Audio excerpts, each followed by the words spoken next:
E aí, vamos conversar sobre tecnologia? Para quem não sabe, essa é uma playlist que eu tenho chamada Conversa sobre Tecnologia, onde ele é parecido com o formato do cafezinho, mas eu tenho um macro roteiro ali que eu vou conversar sobre tecnologia, tentar trazer alguns insights sobre tecnologia para o nosso dia a dia, conversar com os cafezinhos, conversar com o seu trabalho. Então, vamos lá? Esse aqui tem um macro roteiro, tem um roteiro, né? Eu escrevi um post de blog fazendo um resuminho de um capítulo desse livreto aqui, livreto pequenininho, né? Chamado The Technological Society, que tenta pensar um pouco sobre a tecnologia e sobre como é que a tecnologia se comporta no dia a dia. Se não, você não viu os anteriores, assim, recomendo fortemente ver, porque assim, essa é uma conversa que vai evoluindo, né? Então você precisa compreender o que eu estou falando, precisa compreender o que é técnica, que eu caracterizei a técnica, descrevi o que é técnica, descrevi como é que a técnica e qual que é a diferença dela com tecnologia. E aqui a gente vai tentar caracterizar a tecnologia ou a técnica. Assim. Eu vou usar esses dois termos como forma de intercambiar eles, né? Assim, apesar que eles não são tão fortemente intercambiáveis, assim, eu não posso usar. Mas hoje a gente pode intercambiar eles, assim. Tem um momento que eu vou diferenciar eles, né? Então, assim, né, para caracterizar a técnica, assim, o avanço da tecnologia, ela não é uma coisa que a gente pode ficar neutro, assim, tipo, não, a tecnologia está avançando. Não, toda hora que a tecnologia avança, a gente tem uma hora que a gente para e fala assim, putz, mas isso aqui, ele é bom, ruim, como é que isso me afeta? A evolução da técnica e da tecnologia inevitavelmente afeta as pessoas, inevitavelmente afeta as pessoas de uma determinada civilização. Então vamos pensar assim, a corrida armamentista que teve aí no século XX, né? Quando os Estados Unidos teve a bomba atômica, um dos países foi fortemente orientado a se render da guerra, levando uma bomba atômica na cabeça, né?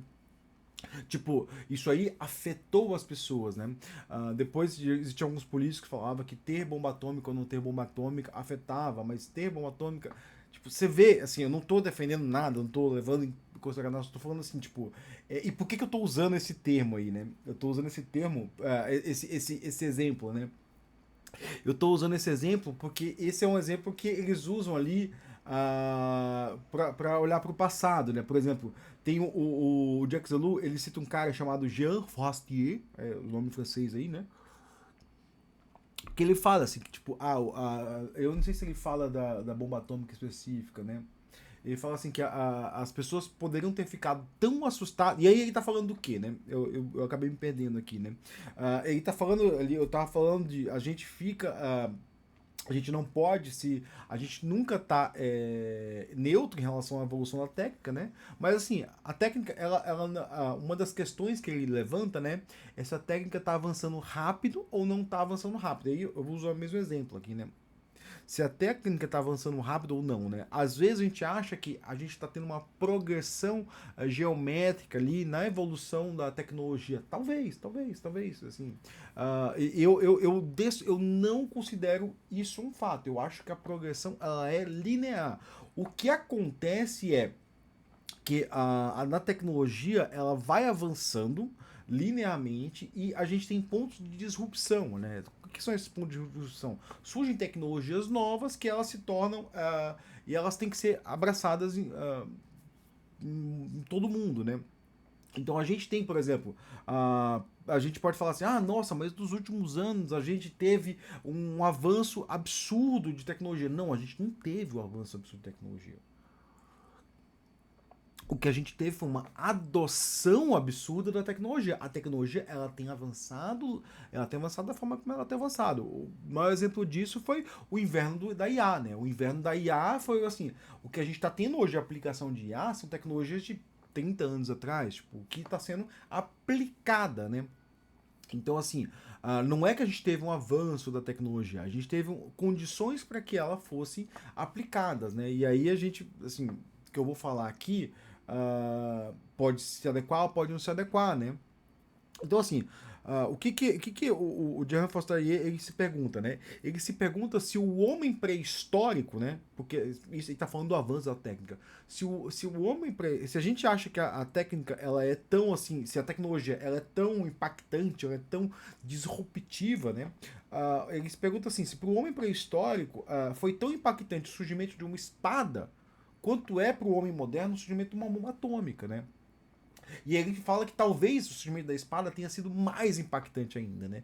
Porque, assim, o grau de inovação daquilo, tipo, ao invés de a gente estar ali brigando pau a pau, eu vou ter uma arma, né?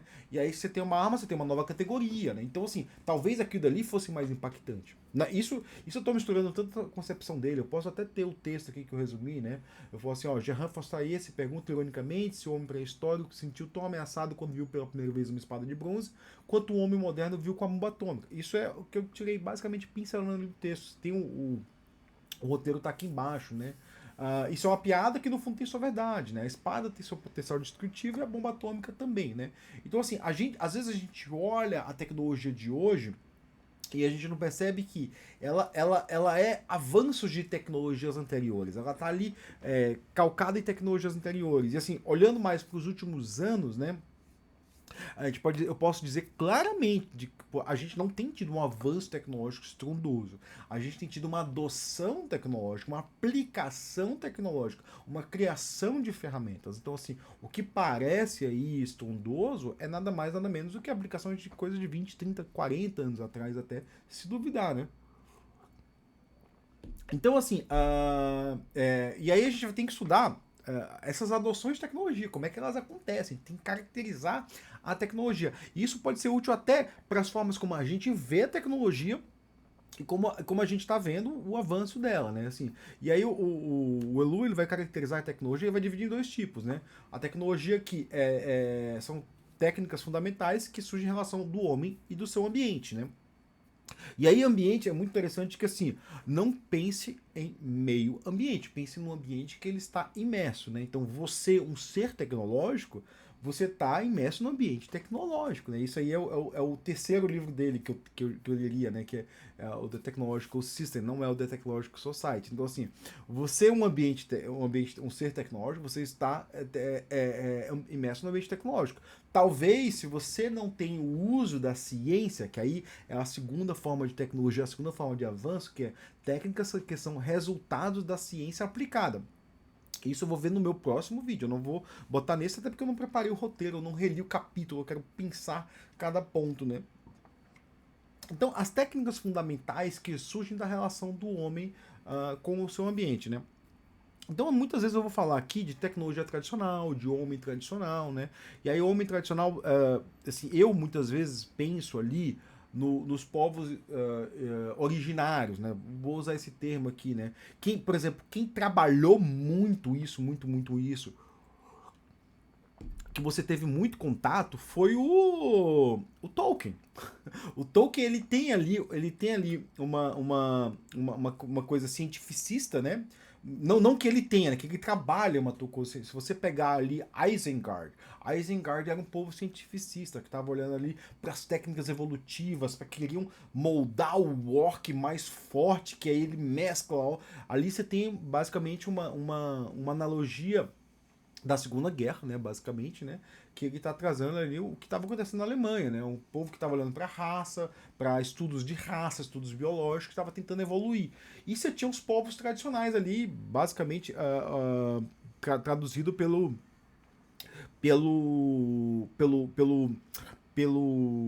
hobbits, né, que estavam ligados à terra, que estavam ligados às tradições, que estavam ligados. E você vai ver ali, quando eu vou falar o quê? De técnicas tradicionais de sociedade, você vai ver que pode ser que ele esteja mais aplicado ali aos hobbits, né, do que de Isengard, né? Porque Isengard era o povo tecnocrata, né? Olha o termo tecnocrata que tá voltando aí, porque tem muita gente que fala de tecnocracia, né? Eu quero falar de tecnocracia. Então, se você gosta de tecnocracia, você acha que um governo deve ser tecnocrata, você gosta de Isengard. Você gosta. O Tolkien já falaria que você, ó, talvez seria uma guerra justa te matar.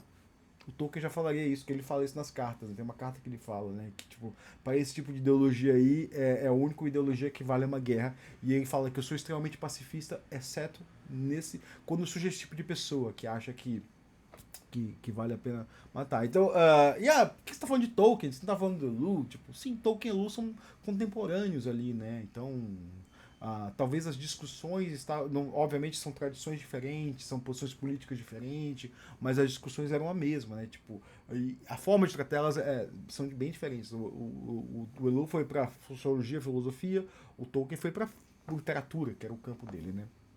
E eu gosto de ambos, assim, né? Né? Então vamos falar de técnicas tradicionais de sociedade, né? Assim, as técnicas tradicionais elas avançam de forma diferente, né?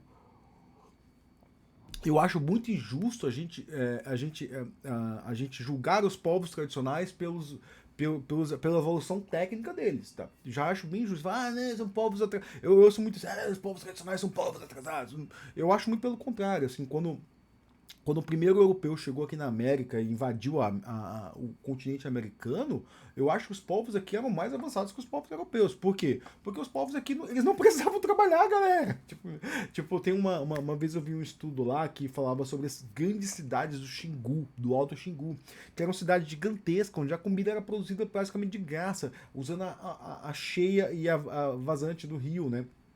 Então, assim, o rio enchiam grandes piscinas, quando o rio descia, você tinha peixe ali pro ano todo, em grandes piscinões. Então, assim, eles não precisavam trabalhar para ter comida o ano todo. Então, quanto o povo europeu ali, que descende de uma tradição, que nasce ali no deserto, né? Que, assim, o povo europeu ele é descendente ali da Mesopotâmia. Se você não percebeu, as grandes civilizações europeias, elas são descendentes ali indiretamente do Egito e da Mesopotâmia, né? Que são povos do deserto. Então, elas precisam acumular, né? E essa ideia de acumulação vem a ideia de poder.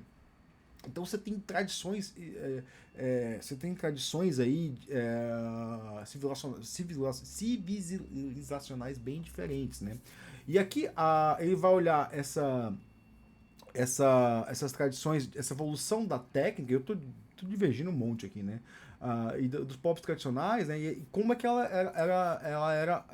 como é que a técnica avançava nos povos tradicionais. Você pode pensar nos povos tradicionais da América, que aí qual que é o ponto de quebra entre povos tradicionais para ele aqui e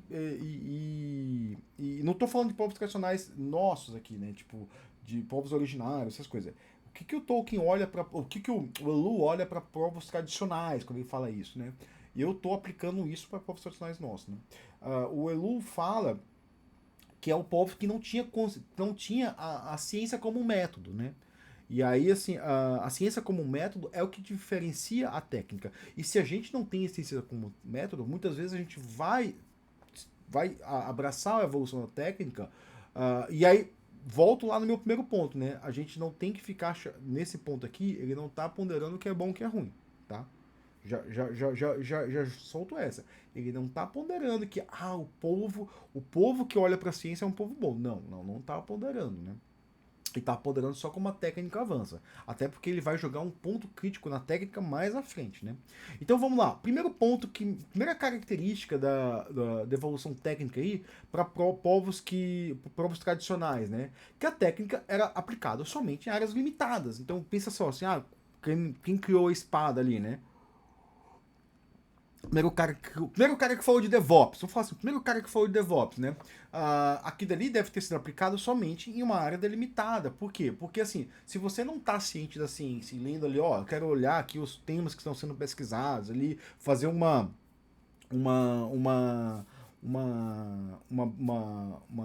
um survey ali, tipo uma pesquisa bibliográfica, você não vai ter ciência do DevOps. Por quê? Porque é só numa área delimitada. A mesma coisa acontecia, né, com quem eu vi muitas empresas ali que, tipo, você fala DevOps e as pessoas, hã? O que é DevOps? Tipo, a pessoa não sabia. Por quê?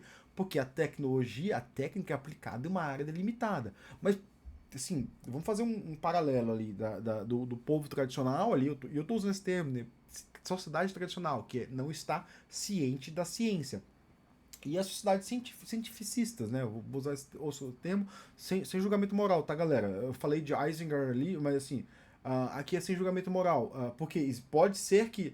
Depois ele vai qualificar isso, galera. Depois ele vai qualificar quando é que tem um Eisinger e quando é que não tem um Eisinger. muito cuidado, né? Porque o Isengard ali, e o Tolkien fala disso, é quando você usa a ciência sem caráteres éticos, tá? E é outra coisa, é outra coisa. Então, muito cuidado com esse termo que eu tô. Então, assim, tecnocrata é uma tecnologia sem caráter ético. E vai falar isso aí lá em Unbalance Técnica, lá no final do livro. Então, muito cuidado aí, muito cuidado com julgamentos éticos aqui. Então, muito cuidado mesmo, né? Então, assim, DevOps, a gente já pode fazer um aqui, né? Você quer colocar DevOps em todo lugar? Ele se aplica ou ele não se aplica, né? Mas a gente está falando sobre a evolução da técnica, né? Como é que ela acontece? Por quê? Porque a técnica ela era colocada em lugares bem delimitados, né? Então, por exemplo, assim, uma técnica de construção que ele cita no livro, né? Quando teve ele fala assim da Nova Inglaterra, né? Quando teve a colonização da Nova Inglaterra pelos Estados Unidos, e aí muitas entre aspas colonização, vamos ter cuidado com esses termos, né? Eles criaram uma técnica chamada que era o BEE. O que é o BEE, né? O BEE de abelha mesmo, né? É quando você junta todo mundo, né? Fala assim, olha, galera, sábado a gente vai construir as casas do Vitor, de fulano e de fulano, né? Então, assim, junta toda a sociedade se junta comunitariamente, né? Para construir essas casas, né? E é muito interessante que a técnica ela é aplicada, mas essa técnica, quando ela é aplicada, muitas vezes ela entra num caráter social ali. Ela vira um evento social. Então a técnica ela é parte da sociedade, né? Pode ser que vamos aplicar o BI aqui para Campinas? Podemos aplicar, né? Mas como você não tem uma consciência do que é uma técnica, dos efeitos dela, das vantagens dela, do que ela faz na sociedade, ela acaba introjetando dentro da sociedade, né? E quando você tem, por exemplo, hoje a gente tem uma sociedade absurdamente individualista. É até impossível imaginar que o Estado americano foi construído através de técnicas comunitárias como o tal do BI. Quando eu li isso, eu falei assim, pô, é pior que eu já vi isso em filmes, né? Quando a gente vê filmes ali, principalmente filmes que falam tem, acho que a Lei de Escarlate, que é um filme bem complicado, né? Assim, tipo, é um tema bem complicado, mas eu acho que lá retrata o bi, né? Então, todo filme assim que vai falar desses migrantes que vinham para os Estados Unidos ali para colonizar, você vê eles comunitariamente construindo casa, aquilo ali é o bi. E aqui dali, a técnica, ela é tão não pensada que ela se introjeta dentro da sociedade, né? Então, a técnica, ela é aplicada em áreas limitadas e ela acaba se fundindo com a cultura, né? A segunda característica da técnica é que o homem tem um controle sobre a sua aplicação da técnica e com o seu trabalho, né? Para o homem primitivo, e aí ele fala assim que para o homem primitivo trabalhar era uma punição e não uma virtude, por isso trabalhava somente necessário para viver em detrimento do consumo, né? Então, assim, a técnica ela nunca vai controlar o homem, né? Por quê? Porque o homem primitivo, o homem ali, e aí já não já se diferencia do homem tradicional de hoje, né? O homem tradicional de hoje, vamos pensar, o homem que não tem ciência da ciência, né? Não tem ciência do método científico, ele está subjugado à técnica. Isso é muito interessante ver. Por quê?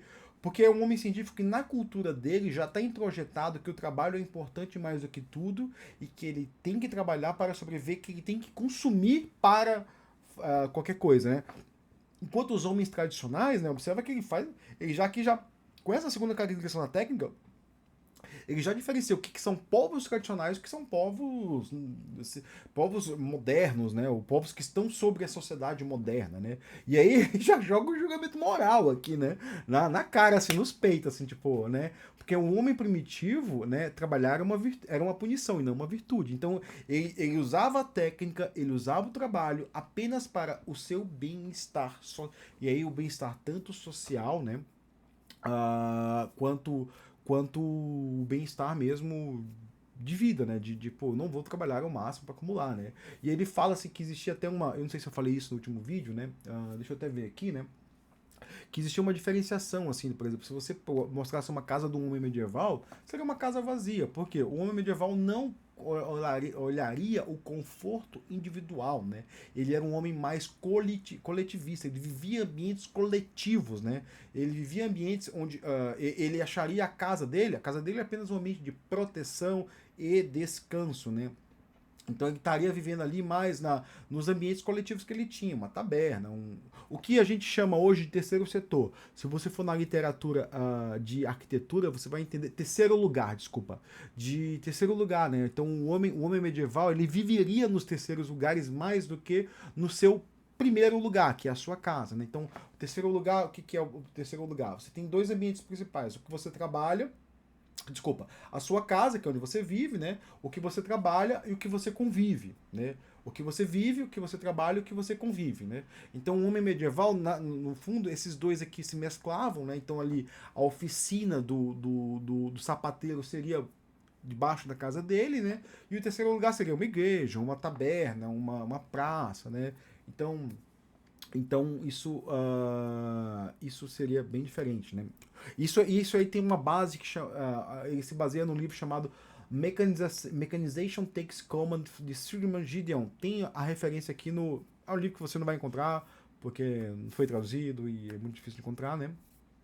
Que ele vai falar da ideia de conforto, como a ideia de conforto evoluiu. O Elu fala bastante disso, né? Mas um outro ponto que ele trata aqui, né? E aí, assim, ele trata. E é até um ponto interessante que ele joga o julgamento dele, né? Que é a ideia de preguiça, né? Hoje, essa ideia que a gente tem, dessa ideia do homem tradicional, a gente fala assim, é um homem preguiçoso. Cara, a gente tá jogando um julgamento que vai até contra a gente, porque hoje, o que ele mostra? Ele mostra que hoje a gente é subjugado à técnica. Por exemplo, quando eu quero ter esse ambiente confortável, eu trabalho para eu sentar esse ambiente confortável, eu tô sendo subjugado à técnica. Então, por exemplo, se eu fosse que nem ele Regina, que eu só quero uma casinha de sapê ali para encontrar meus amigos, meus discos, ali é um homem não subjugado à técnica, né? A música chama Eu Quero uma Casa no Campo, né? Onde eu possa... Essa música aí, ela retrata muito bem o que, que é um homem não uma pessoa, né? Desculpa usar um termo não inclusivo aí, uma pessoa não subjugada à técnica, um ser humano não subjugado à técnica de ter que trabalhar exaustivamente para viver nessa vida irracional, né? Então tô mesclando coisa aqui, mas lê o meu resumo ali que eu trabalho bem nisso, né? E a terceira e última característica, né? Não é a terceira e última, porque existe uma quarta que é em decorrência dessas três, né? É que a técnica característica, a terceira característica da técnica tradicional era que essas técnicas eram locais, né?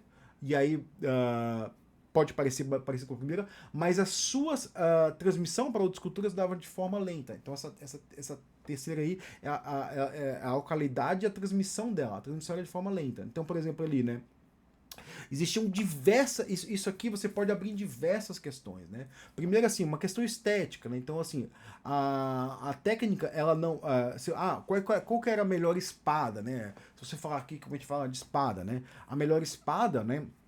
Na técnica primitiva, ela era um conceito meramente estético, né? Então, ali, se você pegar ali os povos europeus com os povos árabes que habitavam a Península Ibérica, né? A Península Ibérica você tinha a cimitarra, que era aquela espada curva lá, que era dos povos árabes.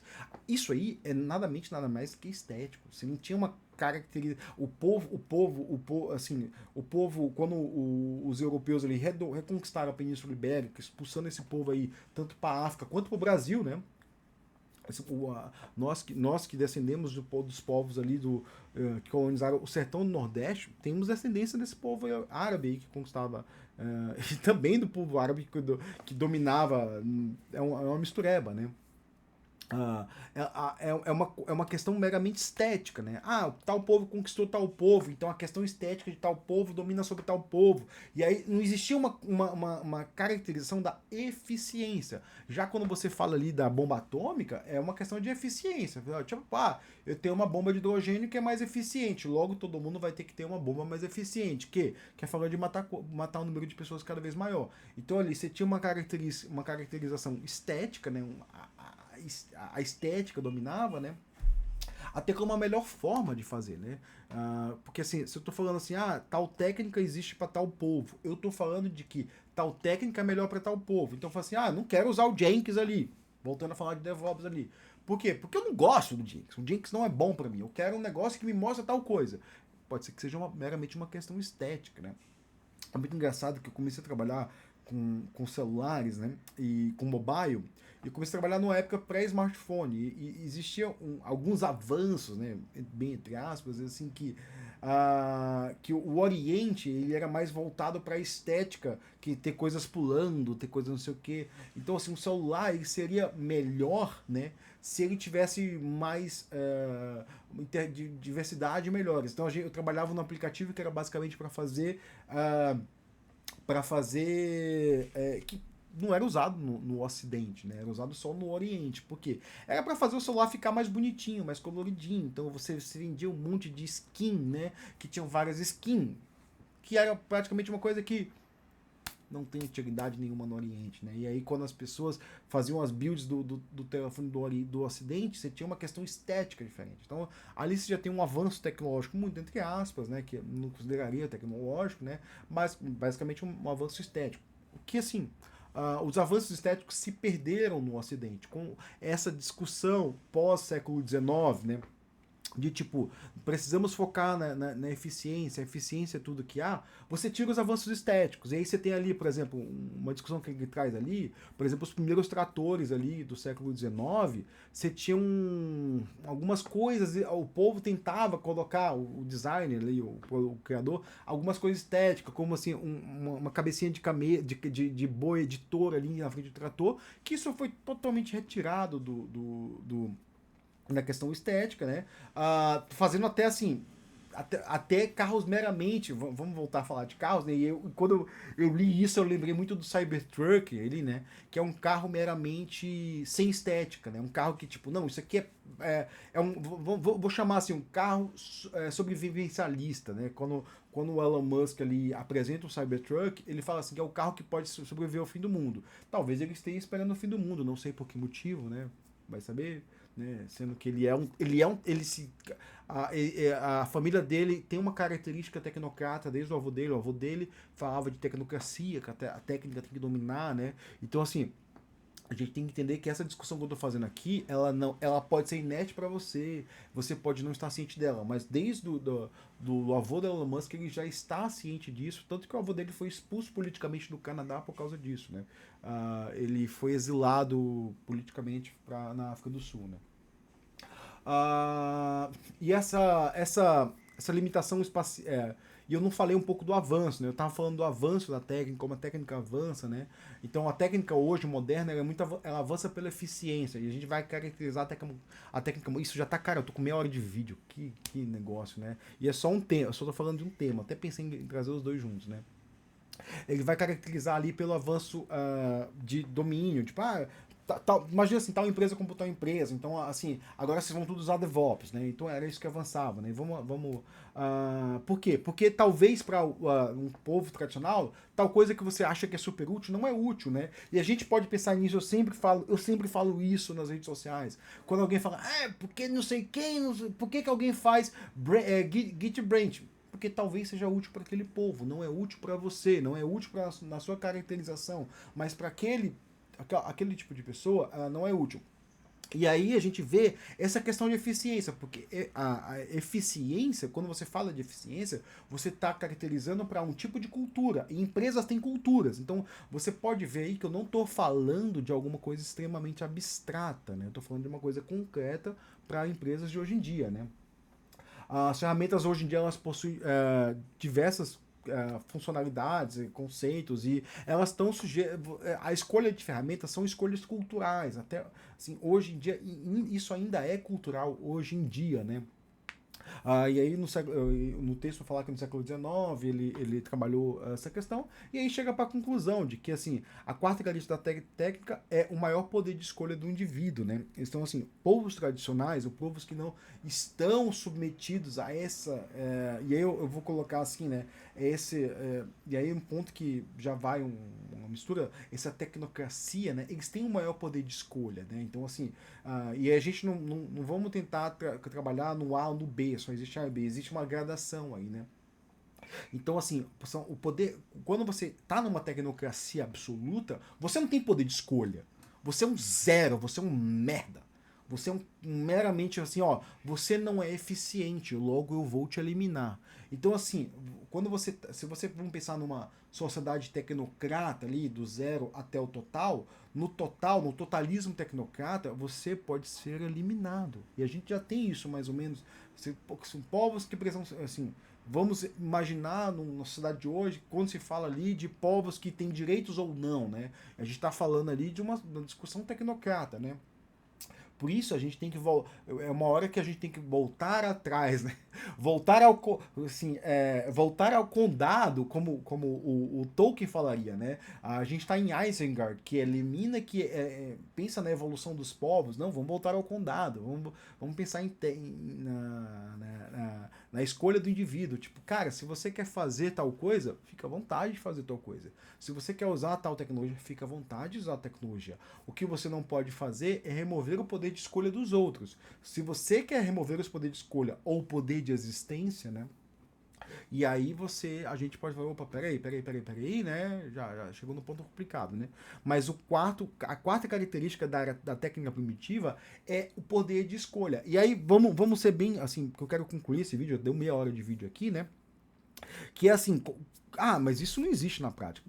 Vamos ver assim, né? Quantos tipos de aviões existiam no começo da aviação? Muitos. Mas hoje, pela característica da eficiência, você tem alguns tipos. O avião cargueiro tem dois, três tipos ali. Avião de passageiros tem uns dois, três tipos ali, dependendo do tipo de viagem que você vai fazer. Então você tem um poder de eficiência ali, que aí tira um poder estético, tiram várias características que são características culturais, né? Então, concluindo aqui esse vídeo, né, eu caracterizei a técnica de povos tradicionais, né, e aí vou falando aqui que povos tradicionais, a gente entra ali num degradê muito grande, né, que a gente pode se adaptar ou não, né, que aí eu estou considerando num extremo oriente, num extremo oposto aqui, o tecnocrata, e num outro, o povo tradicional ali que está submetendo a tecnologia ao seu caráter, ao seu bem-estar e à sua cultura, né? E tá decidindo se vai abordar ou não ele, que a técnica tá dominada e no outro a técnica domina. E é essa discussão que o Elu traz, né? Então eu espero que eu tenha te ajudado com alguma coisa e dar algum insight para você nessa vida, porque é isso que eu quero. Muito obrigado. O meu cafezinho acabou faz bastante tempo. Eu falei por 31 minutos. No próximo a gente vai trabalhar a caracterização da técnica moderna. E aí a gente vai trazer um pouco mais sobre ela. Talvez eu tenha que quebrar em vários vídeos, em vários textos. Leia o meu texto, caso você ficou interessado, tá aqui na referência. E espero ter te ajudado com alguma coisa. Valeu!